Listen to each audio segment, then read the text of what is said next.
তাহলে আমরা চলে যাই চক্রবৃদ্ধি সুদ, যে চ্যাপ্টার ছিল আমাদের চক্রবৃদ্ধি সুদ। চক্রবৃদ্ধি সুদ যার আমরা কোষে দেখি করছিলাম কত, কোষে দেখি 6.1 দেখে নাও এই। আচ্ছা, কোষে দেখি 6.1 আমরা আজকে শুরু করছি 6 দাগ দিয়ে, তাই তো? দেখে নাও, কথা বন্ধ করবে সবাই, কথা বলো না মাঝখানে। তাহলে 6 দাগ দিয়ে আমরা শুরু করছি। কি বলছে দেখো, ছন্দা দেবী বার্ষিক 8% চক্রবৃদ্ধি সুদের হারে, তাহলে দেখে নাও চক্রবৃদ্ধি সুদ কিন্তু উল্লেখ করে দিয়েছে, তার সুদের হার কত 8%। কিছু টাকা 2 বছরের জন্য ধার করেন, তাহলে কিছু টাকা কত বছরের জন্য ধার করেছে, 2 বছরের জন্য। এবারে বলছে চক্রবৃদ্ধি সুদ 2496 টাকা হলে ছন্দা দেবী কত টাকা ধার করেছিলেন। এবার 2 বছর পরে তার চক্রবৃদ্ধি সুদ কত আসছে, 2496 টাকা চক্রবৃদ্ধি সুদটা এসছে তার, ঠিক আছে? তাহলে বলছে তিনি কত টাকা ধার করেছিলেন। যখন মনে রাখবে আসল আমার কাছে জানা নেই, তখন আসলটাকে আমরা কি ধরে নেব, এক্স ধরে নেব। যেহেতু আসল আমাদের কাছে নেই, কিন্তু কত টাকা ধার করেছিলেন সেটাই বের করতে বলেছিলে, তার মানে আসল বের করতে বলেছে আমাকে। আর দেওয়া আছে কি, চক্রবৃদ্ধি সুদ, অর্থাৎ 2496 টাকা শুধু সুদ পাচ্ছে সে, মানে সুদ দিতে হচ্ছে, ধার নিয়েছে মানে সুদ দিতে হচ্ছে। বোঝা গেল, ক্লিয়ার? তাহলে সেই জন্য আমরা কি করব, আসলটাকে ধরে নেব। তাহলে ধরি আসল, মানে ছন্দা দেবী x টাকা ধার করেছিলেন, সেটাকে আমরা একসঙ্গে লিখছি, ধরি আসল ইকুয়ালস টু x টাকা। হলো, ক্লিয়ার হয়েছে? আর যদি আরো ভালোভাবে অঙ্কটাকে করতে যাও, তাহলে উপরেই লিখবে ধরি ছন্দা দেবী x টাকা ধার করেছিলেন, তারপরে আমরা আসল p ইকুয়ালস টু x টাকা। বোঝা গেল কি বলেছি? তাহলে চলো, তাহলে আসল আমরা p কত ধরে নিলাম, x টাকা। এবারে আমরা যা যা বলা আছে, সুদের হার বলা আছে আমাদের কাছে, তাহলে সুদের হার লিখবো। সুদের হার যেটাকে আমরা কি বলেছিলাম, আর সেটা কত পার্সেন্ট, 8%, তাহলে 8% লিখলাম। আচ্ছা, এরপরে চলে যাব সময়, যেটাকে আমরা এন ধরছিলাম এখানে, সেটা কত, 2 বছর, এই আমরা পেয়ে গেছি। হলো, তাহলে এখান থেকে আমরা লিখবো কি, অতএব কি ডাইরেক্ট চক্রবৃদ্ধি সুদ লিখবো না ডাইরেক্ট সমূল চক্রবৃদ্ধি বের করে চক্রবৃদ্ধি করব, কোনটা তোমরা, চক্রবৃদ্ধি। তাহলে আমরা লিখছি অতএব চক্রবৃদ্ধি সুদ। তাহলে চক্রবৃদ্ধি সুদ, চক্রবৃদ্ধি সুদের আমাদের সূত্র কি ছিল মনে আছে, p into 1 plus r by 100 whole to the power n minus p। দেখে নাও, এটা আমরা ডাইরেক্ট লিখছি, কিন্তু তোমরা বললে ডাইরেক্ট করবো স্যার চক্রবৃদ্ধি সুদ, তাই ডাইরেক্ট আমরা সূত্র লিখলাম, এই মাইনাস p করতে হবে, আসলটা বিয়োগ করতে হবে বলেছিলাম না, তাহলে আসলটাকে বিয়োগ করবো। তাহলে চলো বসিয়ে দিই, আসল আমাদের কাছে x টাকা, তাহলে x করে দিলাম। আচ্ছা, 1 প্লাস r মানে কত 8 by 100 whole to the power n মানে 2 মাইনাস p মানে কত x। আচ্ছা, এখানে টাকা বলে লিখে দিই আমরা, এককটা দিয়ে দিলাম। হলো, তাহলে এখান থেকে চলো x, এটা কত হবে বলো দেখি, একসঙ্গে লিখবো, তাহলে এটা কত হবে, x ইন্টু 108 বাই 100, এই যে আমরা বলেছিলাম দুটো ডিজিট যোগ হয়ে যাবে জাস্ট, তাই বাই স্কোয়ার তার হোল স্কোয়ার মাইনাস x টাকা। তাহলে এটা করলে কত হচ্ছে দেখো, x ইন্টু এটাকে 108 ইন্টু 108 হবে, 108 ইন্টু 108 সমান কত, গুণ করে নাও, 108 108 গুণ করতে হবে তো, স্কোয়ার। কিন্তু গুণ করব না আমরা, রেখে দেবো 108 ইন্টু বাই 100 ইন্টু 108 বাই 100, হলো মাইনাস কত x, এত টাকা। হলো, তাহলে এবার দেখো ভালো করে একটুখানি, এবারে একে গুণ করতেই হবে। কেন গুণ করতে হবে, কেন গুণ করতে হবে বলো দেখি বাবা, এইটা গুণ করতে হবে এবার, কেন বলো দেখি না, এই যে x আছে না, এটা বিয়োগ হবে, লসাগু হবে, এর নিচে কিছু একটা আনতে হবে তো 1, তাহলে লসাগু হয়ে বিয়োগ হবে না, কিন্তু এইটা যদি না আমরা গুণ করি তাহলে লসাগু করবো কি করে, করতে পারবো না, তাই গুণ করে নেওয়াই বেস্ট, তাই তো? তাহলে চলো গুণ করি, ওটা গুণ তুলে রেখেছি, কেন বলো, এইটার আমি যদি হোল স্কয়ার ধরি, 8 কে একবার ইয়ে করব, কি করব, 8 আর 8 গুণ করব, করলে হবে 64, লিখুন 64। হ্যাঁ লিখবো, বলো তুমি বলে যাও। তারপরে 8 আর 8 যোগ করতে হবে পরের দুই ডিজিটের জন্য, আচ্ছা 8 16 আর শেষে 21। ঠিক আছে, হবে না, ওটার গুণে তুমি যেটা প্রসেস বলছো, ওটা একটা প্রসেস আছে, এখানে শূন্য আছে বলে তাই ওর প্রসেস তাহলে বলে দিই তোমাদের, সেটা হচ্ছে কি এই 8 8 এ যা গুণ হয় সেটা বসে যায়, এই 64, এইটা হচ্ছে কি ফার্স্ট ডিজিটের জন্য, এই যে ফার্স্ট ডিজিট দেখতে পাচ্ছ এটা, এবারে এই কোণাকোণি গুণ করতে হয়, আর এই দুটোকে গুণ করতে হয়, করে যোগ হয়ে বসে। এর একটা আছে আমাদের দেখবে থ্রি ডিজিটের, আমাদের চ্যানেল আছে না, ওখানে দেখবে 3 ডিজিটের গুণের একটা ইয়ে আছে, সেইটা করবে, তবে এত কিছু আমার না রেখে গুণ করবো বাবা, সিম্পলি সবাই নিতে পারবে না, তাই আমরা গুণ করাটাই ভালো। তাহলে গুণ করে দাও। 28 64 4, যে পারবে ওটাতে করো, কোনো অসুবিধা নেই কিন্তু বাবা, গুণটা ঠিক হলেই হলো। তাহলে 28 64 4, হাতে 6 বসে যাবে, 8 একে 8, 0 0 0, 1 8 8, 1 0 0 1, তাহলে 4 6 8 8 16 6, হাতে 1 1, তার মানে 11,664। তারপরে এখানে এক্স ছিল, তাহলে আমি একসঙ্গে লিখছি 11,664 এক্স, আর নিচে কটা হবে, 4টে শূন্য, তাই না, মাইনাস এক্স, তাই তো। তাহলে চলো আমি এইখানে এর সিম্পলিফিকেশনটা করে দিই, এখানে করব পরের লাইনের জন্য। তাহলে দেখো এর নিচে তাহলে কত, 4টে শূন্য লসাগু হয়ে যাবে, এই যে এর নিচে কিছু নেই মানে কি আছে, 1, তাহলে 4টে শূন্য লসাগু একের পিঠে, তাহলে এটা যা ছিল বসে যাবে 11,664 এক্স মাইনাস এইটা এর সঙ্গে এক্স এর সঙ্গে গুণ হয়ে যাবে, তাহলে কত হবে, একের পিঠে 4টে শূন্য এক্স। দেখো বোঝাতে পারলাম কিনা, বুঝতে পারছো বাবা?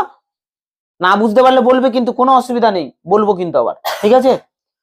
তাহলে এবারে বিয়োগ করো, তাহলে এটা ছিল 11,000, তার থেকে বাদ যাচ্ছে কত, 10,000, ভালো করে দেখো, ছিল 11,000, আর না হলে বিয়োগ এমনি করো, এখানে 4টে শূন্য আছে আর এখানে 4টে সংখ্যা বসে যাবে, কারণ শূন্য বাদ দিলে তো তাই থাকে, তার মানে কত হচ্ছে 1 6 6 4, আর 1 থেকে 1 বাদ দিলে কত, শূন্য, তাই তো, তাহলে আর কিছু থাকছে না, এক্স থেকে গেল, আর নিচে কত, 10,000, এত টাকা। এই হয়ে গেল আমাদের চক্রবৃদ্ধি সুদ, বুঝে গেল।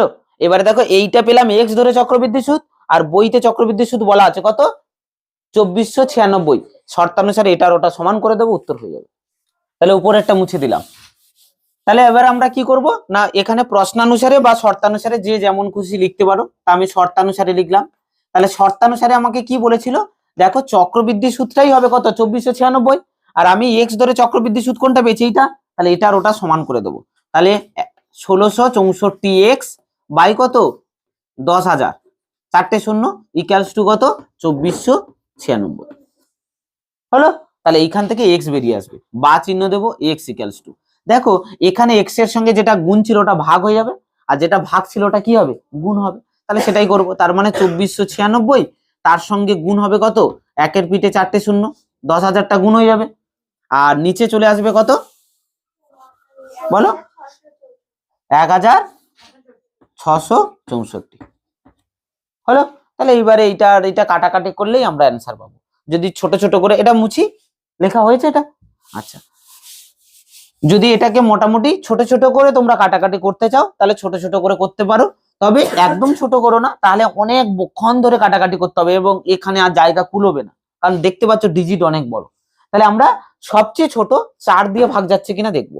4 দিয়ে ভাগ যাওয়ার নিয়ম ছিল, কি নিয়ম ছিল না, যত বড় সংখ্যা হোক তার শেষ দুটো ডিজিট, শেষ দুটো সংখ্যা যদি দুটো শূন্য হয়ে যায় অথবা 4 দিয়ে ভাগ যায়, তাহলে পুরো সংখ্যাটা 4 দিয়ে ভাগ যাবে। কি বললাম, আবার রিপিট করছি, ভালো করে মন দিয়ে শুনবে। যত বড় সংখ্যা হোক, আমি দুটো বোর্ড জুড়ে একটা সংখ্যা লিখেছি, সেই সংখ্যাটা 4 দিয়ে ভাগ যাবে কিনা আমরা দেখে বলতে পারবো, যাবে কিনা, ভাগ করলে কি হবে সেটা বলছি না, কিন্তু ভাগ দিয়ে ভাগ করা যাবে কিনা সেইটা জানতে গেলে আমাদের দেখতে হবে যত বড় সংখ্যা হোক না তার শেষ দুটো ডিজিট, বোঝা গেল, শেষ দুটোর সংখ্যা দেখে নেবো। এখানে যেমন 64 আছে, এখানে 96 আছে, এই দুটো ডিজিট যদি 4 দিয়ে ভাগ যায় তাহলে পুরো সংখ্যাটা 4 দিয়ে ভাগ যাবে, অথবা দুটো ডিজিট যদি শূন্য হয়ে যায়, বোঝা গেল, ক্লিয়ার করতে পেরেছি। তাহলে এখানে দেখো 64 4 দিয়ে ভাগ যাচ্ছে কিনা মুখে মুখে দেখে নেবো, 4 একে 4, 4 6 24 ভাগ যাবে, এটা দিয়ে 4 2 8, 4 4 16, তাহলে ভাগ যাবে, তাহলে 4 দিয়ে ভাগ করবো, বোঝা গেল। তাহলে 4 দিয়ে করলে একটু ছোট হবে, তাহলে 4 4 16, 4 একে 4, 4 6 24, এটা 4 দিয়ে দাও, 4 6 24, 4 2 8, 4 4 16, দেখো ঠিক লিখেছি কিনা, ঠিক, আচ্ছা। তাহলে চলো এবারে আবার দেখে নেবো 4 দিয়ে, 4 4 16, আবার দেখো 4 6 24, তাহলে 4 দিয়ে যাবে, তাহলে আবার 4 দিয়ে দাও, 4 একে 4, 0, 4 4 16, দুটো সংখ্যা একসঙ্গে নিচ্ছি তাই একটা শূন্য নিয়ে নিতে হবে, এটা 4 দিয়ে দিলে 4 একে 4, 22 হচ্ছে, 4 5 20, 4 6 24, 156, তাই তো। চলো এবারে দেখো 4 দিয়ে যাবে, 4 দিয়ে যাবে, তাহলে আবার 4 দিয়ে দাও, 4 2 8, 4 6 24, এটা 4 দিয়ে দাও, 4 3 12, 4 9 36, আর যাবে, যাবে, 13 দিয়ে যাবে, 13 নামতে 39 আছে, 13 নামতে 26 আছে, তাহলে 13 2 26, 13 3 39, এই এবার 2 দিয়ে এটাকে কেটে দাও, 2 5 10 আর 3টে শূন্য, তাহলে আমাদের পড়ে থাকলো কি কি, 5000 আর এখানে 3, তাহলে 5 3 15 আর 3টে শূন্য। দেখো এটাই এক্স এর মান 15,000 টাকা, তাই তো? আর এক্স এর মান যেটাই ছিল ওটাই ছন্দা দেবী ধার করেছিলেন, তো ওটাই তো ধরেছিলাম আমরা। তাহলে অতএব ছন্দা দেবী কত টাকা ধার করেছিলেন? 15,000 টাকা। তাহলে উত্তরটা লিখতে পারবে তো তোমরা? তাহলে আমরা উত্তর কি লিখবো? এইটা বের করে কেউ ছেড়ে দিয়ে চলে আসো না কিন্তু, তাহলে তোমার 1 নম্বর কেটে নেওয়া হবে। বুঝে গেল? তাই নিচের লাইনে উত্তরটা লিখতে হবে, অতএব ছন্দা দেবী 15,000 টাকা ধার করেছিলেন। এই লাইনটা লিখতে পারবো তো সবাই? তাড়াতাড়ি অঙ্কটা এখান পর্যন্ত কমপ্লিট করে ওই লাইনটা লিখে ফেলো।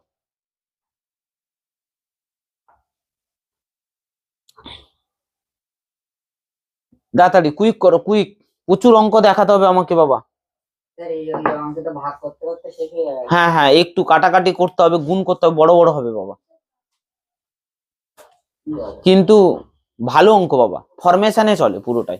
একমাত্র এখানে সব, হ্যাঁ 6 দাগ মানে কোনটা বলো দেখো? এক্ষুনি যেটা দেখালাম। আচ্ছা দেখে নিচ্ছি। হ্যাঁ কিন্তু এইখানে উপরে এইটা লেখো বাবা, এটা না। আমি এটা তো এমনি শর্টেই লিখলাম, তুমি এখানে লিখবে আগে ধরি ছন্দা দেবী এক্স টাকা ধার করেছিলেন, তারপরে আসল ইকুয়ালস টু এটা। বোঝা গেল? এটা হচ্ছে কি যারা কি স্টুডেন্ট, যারা মোটামুটি মিডিয়াম স্টুডেন্ট তারা এইরকম লিখবে। ভালো স্টুডেন্ট যারা যারা মোটামুটি ভালো নাম্বারের দিকে এগোচ্ছে, অর্থাৎ 80 90 পাওয়ার চেষ্টা করছো, তাদেরকে বলবো একটু ভালো করে ফরমেশন মেনটেন করে লিখতে, তবে কিন্তু নাম্বার ভালো পাবে। কারণ বারবার বলি কিন্তু আমি স্টুডেন্টদের, যে যখন খাতা দেখবে একজন পরীক্ষক, যখন দেখবে তুমি ভালো নাম্বার ক্যারি করছো, তখন স্যারের কনসেন্ট্রেশন পুরো পাল্টে যায়, উল্টে যায়। কনসেন্ট্রেশন হচ্ছে কিভাবে নাম্বার কাটা যায়। ভালো করে ভেবে দেখো, কনসেন্ট্রেশন কোথায় যাচ্ছে, মনোযোগ কোথায় দেওয়া হচ্ছে, যে কোথায় নাম্বার কাটা যায়, ভুল ধরা যায় কোথায়। বুঝতে পারলে? আর যখন তুমি ধরো মিডিয়াম করছো স্টুডেন্ট, অর্থাৎ নাম্বার ক্যারি করছো 40 50 এরকম, তখন স্যার ভাবে কোথায় নাম্বার দেওয়া যায়, একটা ফাঁক ফোকর খোঁজে, ওই হ্যাঁ এই যে যা মিলেছে এইটা, তাহলে এই নাম্বার দিয়ে দাও এক। বুঝতে পারলে? তাহলে দুটো খাতা দেখার মধ্যে পার্থক্য আছে, তাই তোমাকেও লেখার মধ্যে পার্থক্য আনতে হবে। অর্থাৎ তুমি যখন 80 90 দিকে এগোবে, তখন তোমাকে অনেক পারফেক্ট হতে হবে, নাহলে খুব মুশকিল। হয়েছে হয়েছে বাবা, ক্লিয়ার হয়েছে? হয়েছে অঙ্কটা? তাহলে তোমরা 7 দাগের অঙ্ক বাড়িতে করো, সেম অঙ্ক, শুধু 3 বছর আছে, দেখে নাও একবার, চোখ বুলিয়ে নাও অঙ্কটায় সেম আছে কিনা দেখে নেবে। আচ্ছা চলো এবার 7 দাগে দেখো, 7 দাগে পুরো সেম অঙ্ক। দেখো আমি জাস্ট একটু মিলিয়ে দিই, এই অঙ্কটার সঙ্গে ওই অঙ্কটা জাস্ট একটু মিলিয়ে দিচ্ছি যাতে তোমরা করতে পারো। বার্ষিক 10% চক্রবৃদ্ধি হার সুদে, যেখানে ওখানে ছিল 8%, এখানে হয়েছে 10%।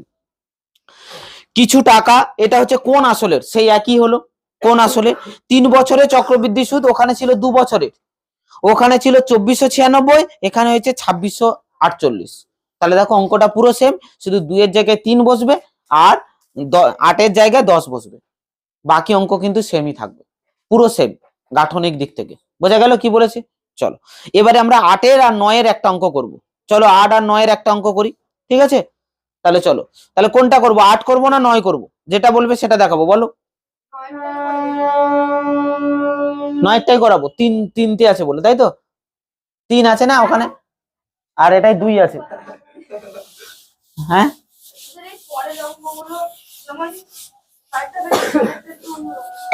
না অন্যরকম নেই, একই একই।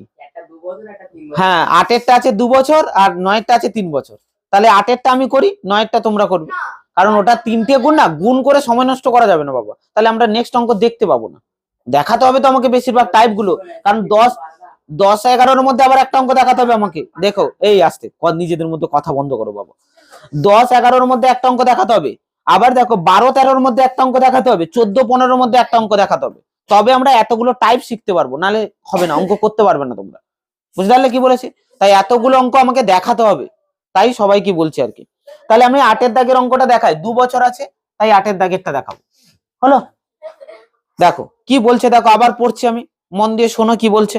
বলছে রহমত চাচা বার্ষিক 9% চক্রবৃদ্ধি হার সুদে কিছু টাকা সমবায় ব্যাংকে জমা রেখে 2 বছর পরে সুদ আসলে 29,702 টাকা 50 পয়সা ফেরত পেলেন। বোঝা গেল? ক্লিয়ার? এবারে রহমত চাচা কত টাকা সমবায় ব্যাংকে জমা রেখেছিলেন, একই, আসল বের করতে হবে, শুধু পার্থক্যটা কি এসছে দেখো, অর্থাৎ 6 আর 8 এর অঙ্কের পার্থক্য কি এসছে না, 6 এর অঙ্ক থেকে 8 এর অঙ্কে খাটনি কমে গেল। অঙ্কটা দেখে মনে হলো ডিজিট বাড়লো, কিন্তু খাটনি কমে গেল। খাটনি কি কমলো না, এখানে সমূল চক্রবৃদ্ধি সুদে আসলে তাই আমাকে আর চক্রবৃদ্ধি সুদের সূত্রে ফেলতে হবে না, সমূল চক্রবৃদ্ধি যেটাই বেরোবে ওটার সঙ্গেই যেটা বই আছে ওটা সমান করে দেবো। তা অর্থাৎ আমরা যেটা পিটা বিয়োগ করছিলাম ওই কাজটা কমে যাবে। বোঝা গেল? চলো তাহলে আমরা 8-এর দাগ দিলাম। তাহলে আমরা লিখবো কি, যে রহমত চাচা কত টাকা সমবায় ব্যাংকে জমা রেখেছিলেন। তাহলে লিখবো ধরি, আমি একদম পুরোপুরি ফুললি লিখে করে দিচ্ছি 8-এর দাগটা। তাহলে ধরি রহমত চাচা ব্যাংকে, আচ্ছা ব্যাংকে বানানটা মনে হয় ভুল হচ্ছে, তোমরা বই দেখে লিখে নিও। না ঠিকই লিখেছি, ব্যাংকে এক্স টাকা জমা রেখেছিলেন, এক্স টাকা জমা রেখেছিলেন। হলো? ক্লিয়ার? তাহলে এখান থেকে আমরা চলে আসবো আসল। তাহলে আসল পি সমান কত টাকা বলো? এক্স টাকা, যে টাকাটা জমা রেখেছিলেন ওটাই তো আসল। আচ্ছা, সুদের হার কত? সুদের হার আর সমান কত? 9%। আচ্ছা, সময় কত? সময় এন সমান কত? 2 বছর। হলো? তাহলে আমরা লিখবো অতএব সমূল চক্রবৃদ্ধি। এখানে কিন্তু সমূল চক্রবৃদ্ধি বের করবো, কেন বলো দেখি বাবা? অঙ্ক দেখে শেখো কিন্তু বাবা। হ্যাঁ, সুদে আসলে বলেছে তাই আমরা সমূল চক্রবৃদ্ধি বের করছি, আর যখন চক্রবৃদ্ধি সুদ বলছে তখন শুধু চক্রবৃদ্ধি সুদ বের করছে। কোনটা কখন বের করছি অঙ্ক দেখে বোঝো বাবা, সিমটমস বোঝো, না হলে কিন্তু খুবই উপসর্গ, অর্থাৎ রোগ চিনতে গেলে বাইরের উপসর্গ লাগে, তবে না সে ভালো ডাক্তার হবে। তাহলে তুমি চিনতে পারছো কিনা দেখো আগে, না হলে ওই স্যার করে যাচ্ছে আর আমি টুকে যাচ্ছি শুধু। দিয়ে দেখবে যখন পরীক্ষায় পড়েছে মাথা চুলকে অবস্থা খারাপ।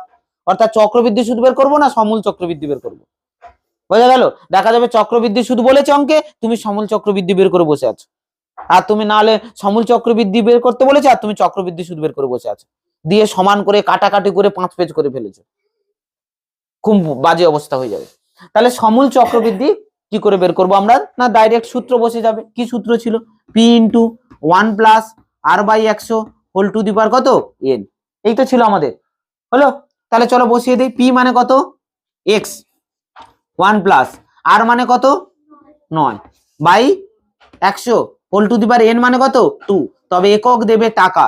একক গুলো কিন্তু খুব জরুরি, বারবার বলছি কিন্তু একক বিহীন লেখো না বাবা। ওই একক বিহীন ভৌত বিজ্ঞানে যেমন আমরা পড়েছিলাম মনে আছে? ওই দোকানে গিয়ে যদি বলি আমাকে 1 চাল দাও, কি বুঝবে? 1 চাল মানে 1 কেজি না 1 গ্রাম না একটা চাল, বোঝা খুব মুশকিল। তাই একক অবশ্যই জরুরি। বোঝা গেল? তোমাকে বলবে পাগল হয়ে গেছে মনে হয়, বাড়ি যা, বাড়ি গিয়ে ভালো করে জেনে আয় কি বলছে, তাই না? তা সেই জন্য এককটা কিন্তু অবশ্যই জরুরি। চলো তাহলে এখানে আমরা বসাই এক্স ইন্টু, তাহলে এটা কত হবে বলো দেখি বাবা? 109, তাই তো নাকি? বাই 100 তার হোল স্কয়ার। তাহলে এখানে কি করব? এক্স এটা মানে কত 109 বাই 100 ইন্টু 109 বাই 100 এত টাকা। তাহলে এবারে গুণ করতে হবে। তাহলে গুণ করব কত? 109 আর 109, তাহলে এইটা গুণ হবে কিন্তু করব না। সমূল চক্রবৃদ্ধিতে গুণ করার দরকার নেই, কারণ এইটা উল্টে গিয়ে ওপারে ভাগ হবে। বেকার গুণ করে বড় করে আবার কাটাকাটি করতে হবে বড় সংখ্যাকে, কেন করব? ছোট আছে সহ্য হচ্ছে না, তাহলে ওটাই থাকবে। গুণ করার কোনো প্রয়োজন নেই, গুণ আকারে লেখা হবে। বোঝা গেল? ক্লিয়ার হয়েছে? তাহলে এটাই আমরা কি পেয়েছি? সমূল চক্রবৃদ্ধি। আর বইতে সুদে আসলে বলা আছে ওই দুটো সমান করে দেবো, এইটার ওইটা যা আছে এরকম রেলগাড়ির মতোই থাকবে, কোনো কাটাকাটি কিছু করতে যাবে না, গুণও করতে যাবে না, যা আছে এরকম থাকবে। সমান লিখে এটা ওপারে গিয়ে উল্টে দেবো, ওই যে যেমন ধাক্কা খেলে বগি উল্টে যায় ওরকম উল্টে দেবো, ওপারে দিলেই অঙ্ক হয়ে যাবে। বোঝা গেল কি বলেছি? তাহলে এই পর্যন্ত তুলে নাও, উপরে আমি মুছে শর্তানুসারে এটা লিখবো, এই পর্যন্ত তোলো তাড়াতাড়ি। তাহলে আমরা দেখো সমূল চক্রবৃদ্ধি এটা পেলাম। তাহলে আমাদের বইতে সমূল চক্রবৃদ্ধি কত বলা আছে? 29,702 টাকা 50। তাহলে আমরা এটার ওটা সমান করব। তাহলে শর্তানুসারে না 50 পয়সা বলা হয় বাবা। তাহলে শর্তানুসারে কি বলবো আমরা? এক্স ইন্টু, দেখে নাও, এক্স ইন্টু 109, এই আসতে 109 by 100 into 109 by 100 equals to, তাহলে কত লিখবো? না যেটা দেওয়া আছে 29,702, 29,702.50। এই নিচে সব লেখা হয়ে গেছে তো বাবা, মুছে দিলাম কিন্তু। তাহলে এটাকেই সলভ করব, আমরা উত্তর পাবো। কিভাবে সলভ করব? কিছুই করতে হবে না, জাস্ট করব কি এক্স ইকুয়ালস টু, এগুলো যা আছে সব ওপরে গিয়ে উল্টাবে। তাহলে 29,702.50 বাই, আমরা এটাকে পয়েন্ট তুলে দিই, তাহলে পয়েন্ট তোলার জন্য নিচে কত হবে 100, তাই তো, ইন্টু এটা হয়ে যাবে 100 বাই 109 ইন্টু কত হবে 100/109। এইটাকে কাটাকাটি করলে অ্যান্সার পাবো। বোঝা গেল? তাহলে চলো, হ্যাঁ একটু তো সমস্যা হবে, কিন্তু কাটাকাটি করতে হবে। তা চলো, একটা শূন্য কেটে দিলাম, একটা শূন্য কেটে দিলাম। এবারে 109 দিয়ে ভাগ করতে হবে। তাহলে দেখো 109 কোনো কিছু দিয়ে ভাগ যায়, দেখে নেব আমরা। হ্যাঁ, 3-এর নামতে যাবে না বাবা, 9 আর 1 10 হচ্ছে তো, 10 3-এর ভাগ যায় না। তাহলে পুরো ডাইরেক্ট 109 দিয়ে ওকে ভাগ করতে হবে একবার করে। বোঝা গেল? উপায় তো কিছু নাই। তাহলে 109 দিয়ে ওখানে ভাগ করো, 29,702.5। হ্যাঁ বলো বাবা, 109, এই 109 দিয়ে ভাগ করতে হবে। তাহলে এইটা ভাগ করলে হচ্ছে কত, কেটে দিলাম 2725। এইটাকে আবার 109 দিয়ে ভাগ করো, তাহলে 109, এটাকে কেটে আমরা কত লিখবো 25। তাহলে 25 আর 3টে শূন্য, তার মানে 25 3টে শূন্য, 25,000। এই বোঝা গেল? তাহলে 25,000 টাকা তিনি কি করেছিলেন, জমা করে রেখেছিলেন, তাই তো? তাহলে অতএব উত্তর লিখবে, অতএব রহমত চাচা ব্যাংকে 25,000 টাকা জমা রেখেছিলেন। দেখো বুঝেছো কিনা? তাহলে আমরা এর পরে চলে যাই 10-11-র মধ্যে একটা অঙ্ক করব। ঠিক আছে, চলো 10-11-র মধ্যে 11-র অঙ্কটা দেখাবো আমি। ঠিক আছে, কারণ 11 দাগের ক্যালকুলেশন বেশি, কিন্তু অনেক ফাস্ট হবে, ওটাই অনেক দেরি হবে। কারণ ওই যে 7.5 আছে না, ওর জন্য ক্যালকুলেশন একটু হাইলি হয়ে যাবে। তাই আমরা 11 দাগের অঙ্কটা করব। চলো, তাহলে 11 দাগের অঙ্ক আর 10 দাগের অঙ্কটা একটু মিলিয়ে দিই, কি আছে সেই অনুযায়ী আমরা যাব। ঠিক আছে, বলছে দেখো 10 দাগের অঙ্কটা পড়ছি, দেখো বার্ষিক 7.5% সুদের হারে 12,000 টাকার 2 বছরের চক্রবৃদ্ধি সুদ ও সরল সুদের অন্তর কত হবে। অন্তর মানে কি, এখানে অঙ্কটাই বলে দিই। আসল বলা আছে 12,000 টাকা, সুদের হার বলা আছে 7.5%, আর সময় বলা আছে 2 বছর। তোমাকে আলাদা করে চক্রবৃদ্ধি সুদ বের করতে হবে, আলাদা করে সরল সুদ বের করতে হবে, তারপরে দুটো বিয়োগ করতে হবে, করলে উত্তর পাবে। অন্তর মানে তো বিয়োগ, তাই বিয়োগ করতে হবে। বোঝা গেল কি বলেছি? তাহলে তাহলে আলাদা করে আমাকে চক্রবৃদ্ধি সুদ বের করতে হচ্ছে, আলাদা করে সরল সুদ বের করতে হচ্ছে, তারপরে দুটো বিয়োগ করতে হচ্ছে। একইভাবে 11 দাগে দেখো 10,000 টাকার বার্ষিক 5% সুদের হারে। দেখো আগে যেটা বলা ছিল 12,000 টাকা, এখানে সেটা 10,000 টাকা, আর ওখানে সুদের হার ছিল 7.5%, এখানে সেটা সুদের হার 5%। বলছে 3 বছরের চক্রবৃদ্ধি সুদ ও সরল সুদের পার্থক্য মানেই কিন্তু অন্তর মানে বিয়োগ। তার মানে দুটো অঙ্ক সেমই, শুধু ওয়ার্ডগত ডিফারেন্স এনেছে। ওখানে অন্তর বলা ছিল, এখানে পার্থক্য, দুটোই মানে বিয়োগ। কিন্তু তার মানে আমাদের যা ডাটা দেওয়া আছে সেখানে আমরা আলাদা করে চক্রবৃদ্ধি সুদ বের করব, আলাদা করে সরল সুদ বের করব, দুটোর বিয়োগ করলেই উত্তর পাবো। বোঝাতে পারলাম? তাহলে চলো আমরা করি একটা অঙ্ক 11 দাগে। তাহলে প্রথমে আমি আসল লিখে ফেলছি। তাহলে আসল পি সমান কত টাকা বলো? আসল পি 10,000, 4টে শূন্য, তাহলে 10,000 টাকা। আচ্ছা, সুদের হার যেটা বলা আছে লিখে ফেলি। সুদের হার আর সমান কত বলো? 5%, তাহলে 5%। আচ্ছা, সময় লিখে ফেলি। সময় যেটাকে এন বলছি, তাই তো, চক্রবৃদ্ধির এন বলছি তো, 3 বছর। তাহলে এখান থেকে অতএব চক্রবৃদ্ধি সুদ ডাইরেক্ট লিখছি। তোমরা যেহেতু বললে স্যার চক্রবৃদ্ধি সুদ ডাইরেক্টটাই আমাদের ঠিকঠাক আছে, তাহলে চক্রবৃদ্ধি সুদ ডাইরেক্ট। কি সূত্র ছিল? আগে সূত্রটাকে লিখে ফেলি, p into 1 plus r/100 whole to the power n minus p. দেখো চক্রবৃদ্ধি সুদ বের করতে গেলে মাইনাস পি করতে হবে, তাই তো নাকি? তাহলে বসিয়ে দেবো, পি মানে কত 10,000, তাই তো, ইন্টু 1 প্লাস আর মানে কত 5%, 5/100 whole to the power n মানে কিউব বাই মাইনাস কত হচ্ছে 10,000 পি তো, তাহলে 10,000। দেখে নাও, এত টাকা একক লিখতে হবে কিন্তু, তাহলে টাকা লিখে দিলাম, হলো। তাহলে চলো এদিকের ক্যালকুলেশন আগে করব। তাহলে 10,000 ইন্টু, তাহলে কত হচ্ছে দেখে, 100 আর 5 গুণ করলে কত হচ্ছে, যোগ করলে 105/100, কিউব আছে তাহলে 3 বার, তাহলে 105/100 ইন্টু 105/100 ইন্টু 105/100 মাইনাস 4টে শূন্য, এত টাকা, হলো। তাহলে দেখো একটু কাটাকাটি করব আমরা, দুটো শূন্য দুটো শূন্য, দুটো শূন্য দুটো শূন্য কেটে গেল। 5 দিয়ে কাটো, 5 দিয়ে কাটাকাটি করি, 5 2 10 21, 5 দিয়ে কাটলে 5 2 10 0 20, আবার 5 দিয়ে কাটো, 5 2 10, 5 1 5, 5 4 20, আর কাটবে? কাটবে না, তাহলে থেকে রেখে দেবো যা আছে আমাদের। তাহলে 105 21 21 গুণ করতে হবে। চলো গুণ করে বলো কত হচ্ছে। 105 21 21 গুণ করো। 105 21 21 গুণ কর।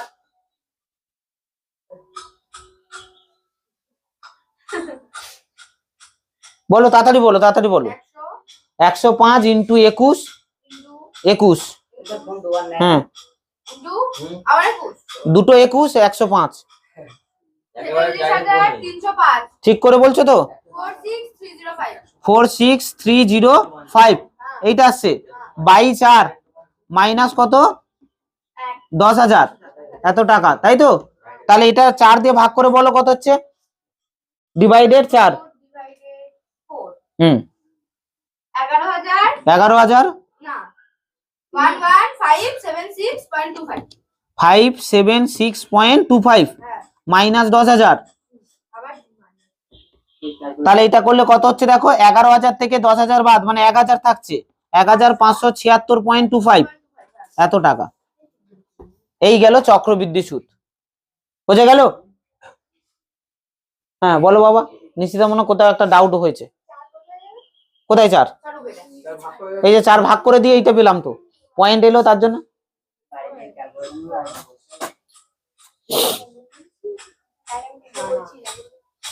তাহলে একটু উপরের দিকে মুছছি, তাহলে উপরের দিকে মুছি।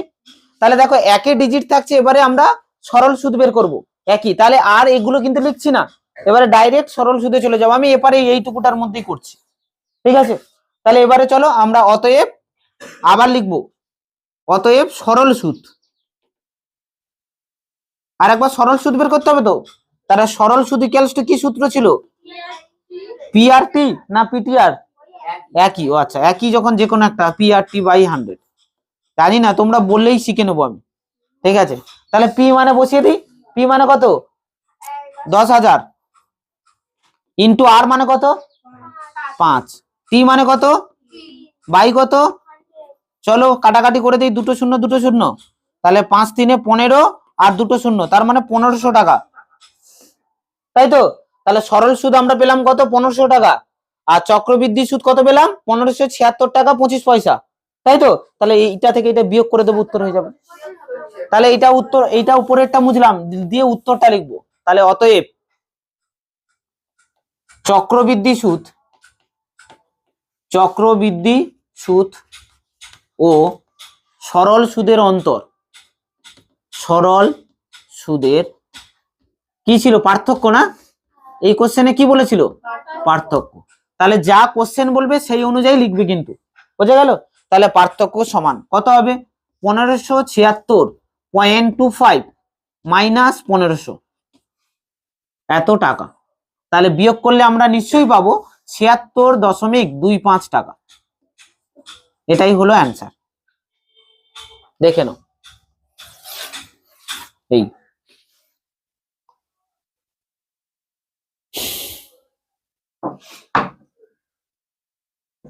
বলো বাবা, কোনটা মিলছে না? কোনটা? 80,000 হ্যাঁ শূন্য গুলিয়ে দিয়েছো তুমি নিঃসন্দেহে। 6টা শূন্য 3টে না, দেখে নিচ্ছি আমি। 6টা শূন্য 3টে। এই কথা বন্ধ করো। এখানে এই বদমাস, এখানে তো 3টে ছিল, পরের লাইনে 4টে হয়ে গেছে কেন? মারবো। এই এবার বন্ধ করো, পরের অঙ্কে যাই তাড়াতাড়ি। এখনো দুটো টাইপের অঙ্ক আমাকে দেখাতে হবে। এই বন্ধ করে এবার বসো, জায়গা বসো তাড়াতাড়ি। তাহলে এবারে আমরা চলে যাব পরের অঙ্কে, অর্থাৎ দেখো 12 আর 13-র মধ্যে একটা অঙ্ক দেখাবো, 13-র দাগ, ঠিক আছে? তাহলে 12 আর 13-র দাগে, 13-র দাগের মধ্যে 13-র দাগের অঙ্কটা দেখাবো। দেখে নাও 13-র দাগের অঙ্ক কি বলছে। যে অঙ্কটা 10-11-তে করে এলাম, ঠিক তার একটু অ্যাডভান্স ভার্সনে এসেছি আমরা, ঠিক আছে? পরের ভার্সন কি ভার্সন বলছে দেখো, বলছে এই তাহলে কি বলছে দেখো, যদি বার্ষিক 10% হারে কিছু টাকার 3 বছরে চক্রবৃদ্ধি সুদ ও সরল সুদের অন্তর 930 টাকা হয়, তবে ওই টাকার পরিমাণ কত হবে? মানে আসল বের করতে হবে, যেখানে পার্থক্যটা বলা আছে, আমরা যে বিয়োগ করে যেটা পেলাম আগের অঙ্কে ওইটা বলা আছে, কিন্তু তোমাকে বের করতে হবে কি? আসলটা। তাহলে যেহেতু আসল বলা নেই তাহলে ধরে নেব। তাহলে আমরা লিখবো কি? ধরি আসল সমান কত টাকা? আসল পি সমান কত টাকা, এক্স টাকা, এইটা আমরা ধরে নিলাম। হলো, তাহলে এবারে যা যা বলা আছে আমরা লিখবো। তাহলে কি কি বলা আছে আমাদের কাছে বলো? সুদের হার হচ্ছে 10% আর সময় 3 বছর। তাহলে লিখে ফেলি সুদের হার আর সমান কত, 3%, তাই তো। আর সময় আমাদের কাছে কি বলা আছে, বলছে 10%। আচ্ছা 10%, তাহলে 10%, আর সময় এন সমান কত, 3 বছর, তাই তো। তাহলে এখান থেকে আমরা অতএব কি বের করব না, আমাদের কি কি অন্তর বলা ছিল, চক্রবৃদ্ধি সুদ আর সরল সুদ। তাহলে চক্রবৃদ্ধি সুদ বের করব। তাহলে চক্রবৃদ্ধি সুদ, তাহলে চক্রবৃদ্ধি সুদ সমান কত ছিল, আমাদের সূত্র কি ছিল, P into 1 plus r by 100 whole to the power n minus p. দেখে নাও চক্রবৃদ্ধি সুদ লিখছি, তাই আমরা কি লিখছি, মাইনাস পি। তাহলে এখানে বসিয়ে দাও। তাহলে পি মানে কত, এক্স। তোমরা নিজেরা আগে কথা বলে নাও, তারপরে আমি কাজ করব।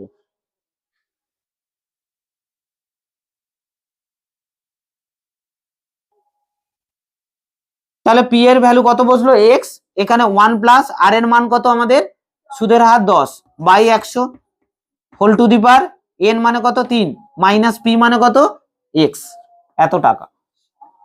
হলো, তাহলে কত আসছে দেখে নি, এক্স ইন্টু এটা কত আসছে বলো, একটা শূন্য কমিয়ে দিই, বেকার আমরা কেন করতে যাবো। তাহলে কত, 1/10, তার মানে 11/10, তাই তো। তাহলে 11/10 কে 3 বার লিখলাম, 11/10 ইন্টু 11/10 ইন্টু 11/10 মাইনাস এক্স, এত টাকা। হলো, তাহলে গুণ করতে হবে কিন্তু এটা 11 11 121 আর 11 121 আর 11 পুরো ডাইরেক্ট 11 দিয়ে গুণ করো। 11 একে 11 1 হাতে 1, 11 দিয়ে 22 আর একে 23 3 হাতে 2, 11 একে 11 আর 2 13, 1331। তাহলে 1331 আর একটা এক্স, এই এক্স বসে গেল, আর নিচে কত, 3টে শূন্য, 10 10 10, তাহলে 3টে শূন্য মাইনাস এক্স, এত টাকা। তাহলে লসাগু করে দাও, তাহলে লসাগু করলে নিচে কত আসবে, 1000। তাহলে এখানে কত আসবে, 1331x মাইনাস এটা এর সঙ্গে গুণ, তার মানে 1000x। তাহলে বিয়োগ করলে কত হবে না, 1300 থেকে 1000 বাদ, তার মানে 300, তাহলে 331x বাই কত, 1000, এত টাকা। বোঝা গেল? এটা আমরা কি পেলাম বলো, এটা কি পেলাম, চক্রবৃদ্ধি সুদ। চলো এই গ্যাপটার মধ্যে আমরা সরল সুদ বের করে ফেলি। হলো, তোমরা কিন্তু নিচে দিচ্ছে করো। তাহলে অতএব সরল সুদ, তাহলে সরল সুদ সমান কি ছিল আমাদের, পি আর টি বাই 100 তো। তাহলে বসিয়ে দিই, পি মানে কত, এক্স, আর মানে কত 10, টি মানে কত 3 বাই 100।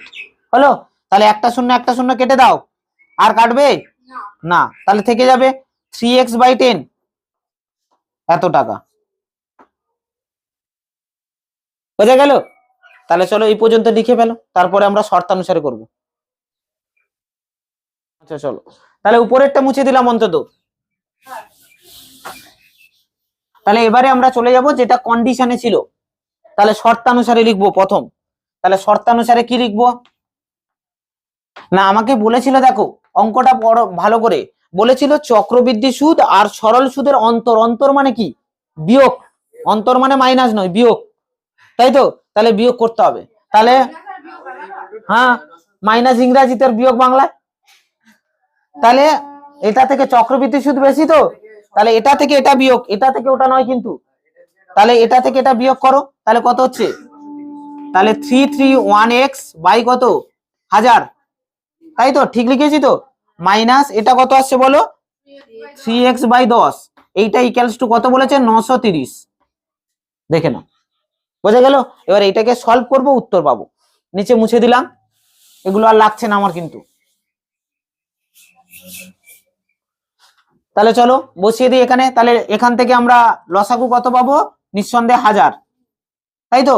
ভাগ করে এটা যা আছে তাই বসে যাবে, তার মানে 331x মাইনাস এটা কত হচ্ছে 100, ভাগ করলে 10 দিয়ে 1000কে ভাগ করলে কত, 100 তো, একটা শূন্য কমে যাবে, 100 ভাগফল 100টা উপরে 3 গুণ করলে কত হবে, 300x ইকুয়ালস টু 930। তাহলে বিয়োগ করলে আমরা কত পাবো, 31x বাই কত 1000 ইকুয়ালস টু কত, 930। হ্যাঁ, তাহলে এখান থেকে x এর ভ্যালু কত পাবো না, 930, তার সঙ্গে দেখো 1000 এখানে ভাগ ছিল, ওপারে গেলে গুণ, আর 31 এপারে গুণ ছিল, এখানে এলে ভাগ। এই হলো। এবারে 31-এর সঙ্গে এটা দেখো, 31-এর সঙ্গে 3 গুণ করলে 93 হয়।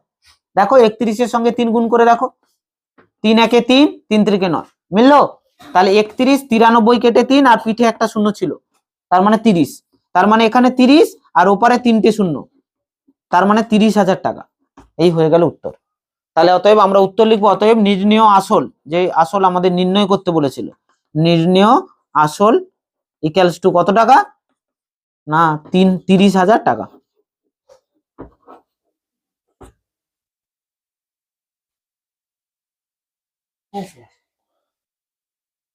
তাহলে 14 আর 15 দাগের মধ্যে কোনটা 14 দাগ বললে, তাই তো? তাহলে চলো 14 দাগ কি বলছে দেখে নি।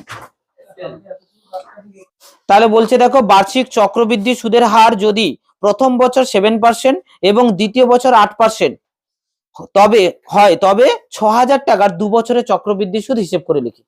তাহলে দেখো এখানে আমাদের কাছে আসল বলা আছে কত, 6,000 টাকা। দ্বিতীয় বছর এবং প্রথম বছরে আমাদের সুদের হার দেওয়া আছে। দেখো সুদের হার পরিবর্তন হচ্ছে, সুদের হার পরিবর্তন হলে আমাদের একটা সূত্র ছিল, মনে আছে? করিয়েছিলাম কিন্তু লাস্ট দিন আমরা আগের ক্লাসে, R1 R2 এরকম করে করে করিয়েছিলাম না, সেই সূত্রটা এবার কাজে লাগবে 2 বছরে। তাহলে চলো আমরা যা যা বলা আছে লিখে ফেলি। প্রথম আসল বলা আছে, তাহলে আসল বলে ফেলি। আসল আমাদের পি সমান কত টাকা, 6,000, তাহলে 6,000 টাকা। আচ্ছা, সুদের হারের এবারে কিন্তু লিখতে হবে প্রথম বছরে সুদের হার, প্রথম বছরে সুদের হার, সুদের হার যেটাকে আমরা কি ধরতাম, R1 ইকুয়ালস টু কত বলা আছে বলো, 7%, তাহলে 7%। আচ্ছা, এরপরে চলে যাই দ্বিতীয়, তাহলে দ্বিতীয় বছরে সুদের হার R2, এইটা সমান কত পার্সেন্ট বলো, কত পার্সেন্ট দেওয়া আছে, 8%, তাহলে এখানে 8% লিখলাম, হলো। আর সময় এখানে লেখার দরকার নেই কিন্তু, সময় কেন, কারণ 2 বছরের সুদের হার আর 2 বছর তো সময়, তার বেশি তো দেবেই না, কারণ বেশি দিলে তো আমরা করতে পারবো না, তাই না? যত বছর আলাদা আলাদা বলা থাকবে তত বছরই বের করতে হবে, নাহলে কিন্তু আমরা করতে পারবো না এই সূত্রে, কারণ প্রতি বছর তো চেঞ্জ হচ্ছে। বোঝা গেল, ক্লিয়ার?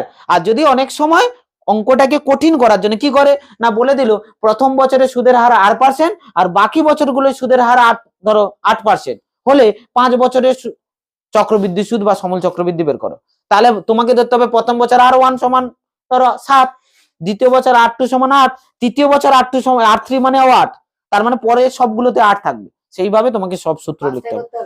হ্যাঁ 5 বছর করতে হবে, কিছু করার নেই। বোঝা গেল কি বলেছে? তাহলে সেই জন্য আমরা ডাইরেক্ট, অতএব কি বের করতে বলেছিল আমাদের, চক্রবৃদ্ধি সুদ, 2 বছরের চক্রবৃদ্ধি সুদ। তো তাহলে চক্রবৃদ্ধি সুদ বের করব, ডাইরেক্ট চক্রবৃদ্ধি সুদের সূত্রে ফেলবো, চক্রবৃদ্ধি সুদ।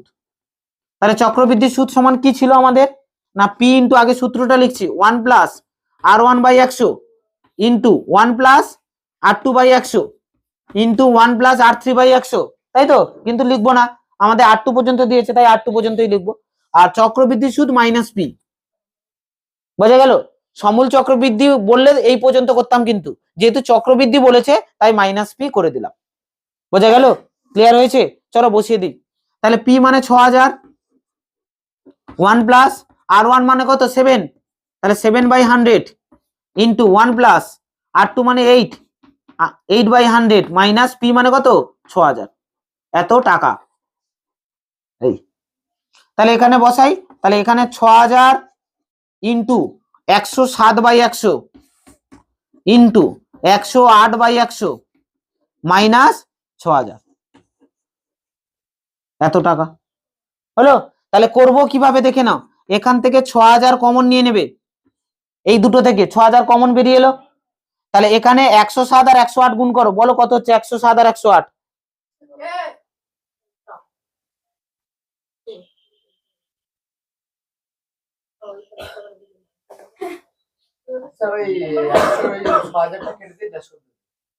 হ্যাঁ বলো বাবা।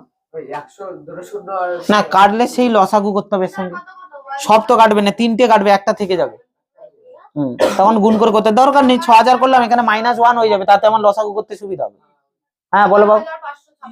11,556 এইটা।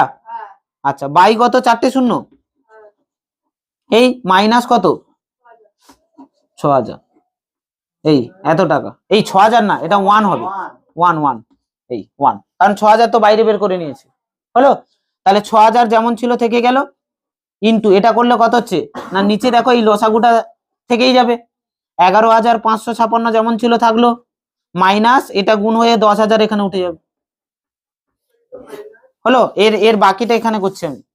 তাহলে ইকুয়ালস টু 6,000 যেমন ছিল থাকলো, আর এটা হচ্ছে কত, বাদ দাও 11,000 থেকে 10,000 বাদ, তার মানে 1,556 থাকবে শুধু, ইন্টু 1,556 বাই কত না 10,000। হ্যাঁ বলো বাবা, হ্যাঁ 4টে তো 10,000 তো, হলো? তাহলে দেখো এই 3টে শূন্য কমে গেল, এই এবারে দেখো 2 দিয়ে কাটতে পারি, কিন্তু কাটবো না, কারণ 2 দিয়ে কাটলে দেখো 5 আসবে, সেই 5 কাটার জায়গা আমার নেই, তাহলে 5 দিয়ে ভাগ করা কিন্তু কঠিন, কিন্তু নিচে 10 থাকলে পয়েন্ট আমরা সরিয়ে দিতে পারবো, একটার পরে পয়েন্ট। তাই বেকার এখানে যদি কেউ কাটাকাটি করে, সে নিজের পায়ে নিজে কুড়ুল মারা ছাড়া আর কোনো কাজ নাই তার। বুঝে গেল কি বলেছি? তাহলে আমরা 1,556 সঙ্গে 6 গুণ করে দেবো, তাহলে গুণ করো, 6 6 36 6, হাতে থাকছে কত 3, 6 5 30 33 3, হাতে 3, 6 5 30 আবার 33, হাতে আবার 3, 6 কে 6 3 9, বাই কত 10, তাহলে 10-এর জন্য একটার পরে পয়েন্ট, তার মানে 933.60 টাকা। টাকাতে পয়েন্টের পরে দুটো ডিজিট লিখতে হয়, তাই একটা সরলো 0.6 হতো, তারপর একটা জিরো বসিয়ে নেওয়া হলো, তাহলে 933.60 টাকা। বোঝা গেল?